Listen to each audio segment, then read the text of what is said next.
Mary മാഡത്തിന്റെ മുമ്പിൽ കൂടി ഹോസ്റ്റലിൽ നിന്ന് ഇറങ്ങിയപ്പോ എന്റെ ശ്വാസം നിന്ന പോലെ ആയിപ്പോയി. ജസ്റ്റ് എസ്കേപ്പാ. ഈശ്വരൻ കാത്തു. പറഞ്ഞ ഒക്കെ തന്റെ അമ്മ ഓർത്തിട്ടാ. തന്നെ കണ്ടില്ലെങ്കിൽ ചത്തുകളയൊന്ന് പറഞ്ഞു എന്ന് അറിഞ്ഞതുകൊണ്ടാ ഞാൻ ഈ റിസ്ക് എടുത്തത്. അമ്മ എന്തെങ്കിലും കടുങ്കൈ ചെയ്യുന്ന എന്റെ പേടി.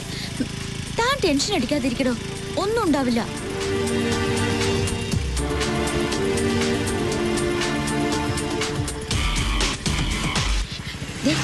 ഞാനിവിടെ വെയിറ്റ് ചെയ്യാം.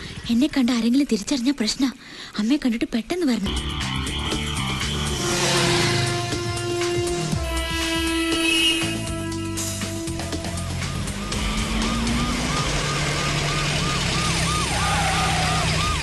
ഹലോ, പേടിക്കണ്ട. I M CI Vignesh.